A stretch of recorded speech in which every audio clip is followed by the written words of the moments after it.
வணக்கம் and welcome to top 10 stories. நான் உங்கள் யமுனாகிரி. இந்த கதையை படிக்கும்போதே எனக்குள்ளே ஏதோ ஒரு இனம் புரியாத வழி. கைகூடாத காதல் ஜோடிகளுள் இவங்களும் ஒருவர். சலீம் அனார்கலி. இது உண்மையான வரலாறா அல்லது பொய்யான கதையா அப்படின்றது இன்று வரைக்கும் யாராலும் உறுதி செய்யப்படலை. இன்றைய பாகிஸ்தானில் லாகூரில் அனார்கலி பஜார் அப்படின்ற ஒரு இடம் இருக்குது. அங்கே பளிங்கு கற்களால் கட்டப்பட்ட ஒரு மாளிகையும் இருக்குது. அந்த மாளிகைக்குள் அதே பளிங்கு கற்களால் ஆன ஒரு சமாதியும் இருக்குது. அந்த சமாதி மேலே பேரரசர் ஒருவருடைய பேரும் பொறிக்கப்பட்டிருக்கு. அது மஜ்னூன் சலீம் அக்பர். இவரால் கூறப்பட்ட ஒரு வாசகமும் அதே கல்லறையில் பொறிக்கப்பட்டிருக்கு. என்னுடைய காதலியின் முகத்தை இன்னொரு முறை பார்ப்பதற்கு அல்லாஹ் கருணை காட்டினால் நான் இறந்த பிறகும் கூட அவருக்கு நன்றி கடன் செலுத்தி கொண்டே இருப்பேன் அப்படின்றது தான் அந்த வாசகம். சலீமால் எழுதப்பட்ட இந்த வாசகத்தை படிக்கும்போது இந்த கதை உண்மையோ அப்படின்னு நமக்கு தோணும். ஆனால் அந்த சமாதியில் இருப்பது அனார்கலி தான் அப்படின்றதுக்கு எந்த ஆதாரமும் இல்லை. லாகூரில் நிறைய செவிவழி கதைகள் சலீம் அனார்கலியை பற்றி பேசப்படுது. அதை மையப்படுத்தி சையத் இம்தியாஸ் அலி என்பவர் உருது மொழியில் ஒரு நாடகத்தை இயற்றியிருக்காரு. அந்த நாடகம்தான் அனார்கலி. பேரரசர் அக்பரோட பொன்னான ஆட்சி காலமான 16ஆம் நூற்றாண்டின் இறுதி பகுதியில் நடந்த கதை அது. அக்பர் அனைத்து மதத்தை சேர்ந்த பெண்களையும் திருமணம் செய்திருந்தார். அதில் இந்து மதத்தை சேர்ந்த ராஜபுத்திர இளவரசிக்கு பிறந்தவர் தான் சலீம். அக்பருக்கு 3-4 மகன்கள் இருந்தாலுமே அக்பருக்கு பிடித்த மகன்னா அது சலீம் தான். சலீம் தான் தனக்கு பின் இந்த நாட்டை ஆளக்கூடிய தகுதி உடையவன் அப்படின்னு நினைச்சாரு அக்பர். அதற்கான பயிற்சியும் கொடுத்தாரு. ஆனால் சிறு வயதில் சலீம் ரொம்பவும் குறும்புத்தனமாகவும் பிடிவாதமும் இருந்ததுனால 14 ஆண்டுகள் இராணுவ பயிற்சிக்கு வெளியில் அனுப்பிடுறாரு. 14 ஆண்டுகளுக்கு முன்பு ஒரு சிறுவனாக சென்ற சலீம் போர்க்கலைகளை நன்றாக கற்று தேர்ந்து இப்போ ஒரு வாலிபனாகவும் கதையின் நாயகனாகவும் திரும்பி வர்றாரு சலீம். அவர் வரக்கூடிய அந்த நாளை அக்பர் ஒரு திருவிழாவை போல கொண்டாடுறாரு. ஆடல் பாடல் என கலை நிகழ்ச்சிகள் எல்லாமே நடத்தப்படுது. அந்த நிகழ்ச்சியில் நடனமாட வந்தவங்க தான் அனார்கலி, இந்த கதையின் நாயகி, சலீமின் காதலி. அது வரைக்கும் அமைதியாக இருந்த அந்த சபையோர் எல்லாரும் ஆர்ப்பரிக்கவும் ஆரவாரம் செய்யவும் ஆரம்பிக்கிறாங்க.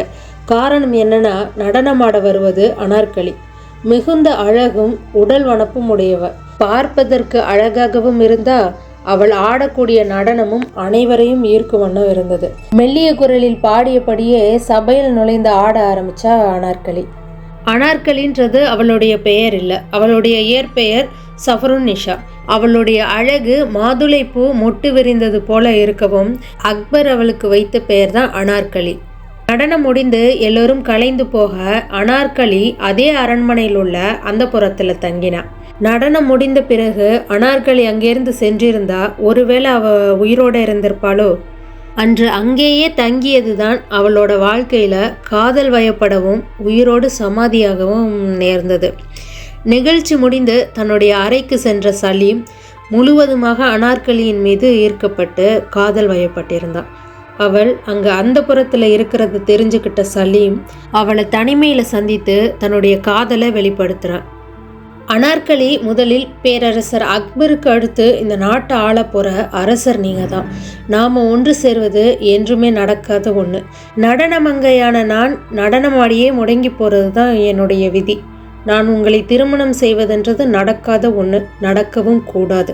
அனார்கலி இப்படி சொன்னாலும் சலீம் விடுறதா இல்லை.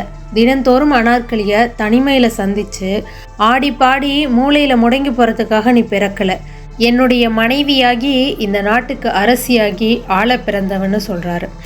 இப்படியே காதல் வார்த்தைகள் பேச பேச இளமை பருவம் அனைவருக்கும் இருக்கக்கூடிய திருமண ஆசைதான் அனார்கலியையும் காதல் வயப்பட வச்சது. இதை ஒற்றர்கள் மூலமாக தெரிஞ்சுக்கிட்ட அக்பர் முதலில் இதை இனக்கவர்ச்சி அப்படின்னு நினைக்கிறாரு. சலீம் கிட்ட எனக்கு பிறகு இந்த அரியணையில் அமரக்கூடிய தகுதி உனக்குத்தான் இருக்குது. நாட்டுக்கு அரசனாக போகிற நீ நடனமங்கையை திருமணம் செஞ்சுக்க சட்டம் அனுமதிக்காது. இனியும் நீ அனார்கலி கூட பேசவோ பழகவோ கூடாது. அனார்கலியை மறந்துடணும் அப்படின்னு சொல்கிறாரு. இது சலீம் கேட்கிறதா இல்லை. தனிமையில் அனார்கலியை சந்திக்கிறத அவர் நிறுத்தலை. இதனால் மிகுந்த கோபம் அடைந்த அக்பர் அனார்கலியை பாதாள சிறையில் அடைக்கிறாரு.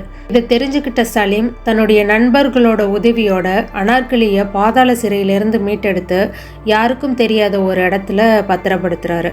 இதனால இன்னும் மிகுந்த அக்பருடைய கோபத்துக்கு ஆளாகிறாங்க சலீம், அனார்கலி. அக்பரால அனார்கலியோட உயிருக்கு ஆபத்து இருக்கு, இனிமேலும் அனார்கலியோட உயிருக்கு எந்தவித உத்தரவாதமும் இல்லை அப்படின்னு தன்னுடைய நண்பர்கள் கூற கேட்ட சலீம் ராணுவ பயிற்சியின் போது பழக்கமான தன்னுடைய நண்பர்களை ஒன்று திரட்டி அக்பரை எதிர்த்து போரிடுறாரு. சலீமுக்கு இதுக்கு முன்னாடி போர் அனுபவம் கிடையாது. ஆனா அக்பர் நிறைய போர்களில் வெற்றி கண்டவர். இந்த போரெல்லாம் அவருக்கு சாதாரணமா இருந்துச்சு. சின்ன படையை வெல்ல முடியாதா என்ன? போரில் வெற்றி பெற்று சலீமை பிணைய கைதியா பிடிச்சிடுறாரு. இந்த போருக்கு அப்புறம் அரசரோட ஆணை ஒன்று காட்டு தீயா அந்த நாட்டில் பரவுது. அது என்னன்னா, உடனே அனார்கலி அரசரை வந்து சந்திக்கணும், இல்லைனா சலீம் கொல்லப்படுவான் அப்படின்றது தான் அந்த செய்தி. இதை சலீமோட நண்பர்கள் மூலமா தெரிஞ்சுக்கிட்ட அனார்கலி உடனே அக்பரை காண புறப்படுறா. உடனிருப்பவர்கள் எவ்வளவோ தடுத்தும் அவ கேட்குற மாதிரி இல்லை. காரணம் என்னன்னா, அக்பர் நடனமங்கையான என்ன அரசனாக போற சலீமுக்கு திருமணம் செய்து வைக்க மாட்டாரு. சலீமும் நான் இருக்கும் வர அக்பருடன் ஏற்பட்ட பகையை நிறுத்த போறதும் இல்லை. இதுக்கெல்லாம் காரணம் நாம தான். நாம இறந்துட்டா இதற்கான தீர்வு கிடைச்சிடும் அப்படின்னு நினைச்ச அனார்கலி அக்பரை சந்திக்கிறா. அக்பர் கிட்ட அனார்கலி சலீமை விட்டுடும்படியும் தன்னால சலீமுக்கு எந்த கஷ்டமும் வரக்கூடாது அப்படின்னும் சலீமுக்காக தான் மரணத்தை ஏத்துக்கிறதாகவும் சொல்றா. கூடவே ஒரு நிபந்தனையும் வைக்கிறா.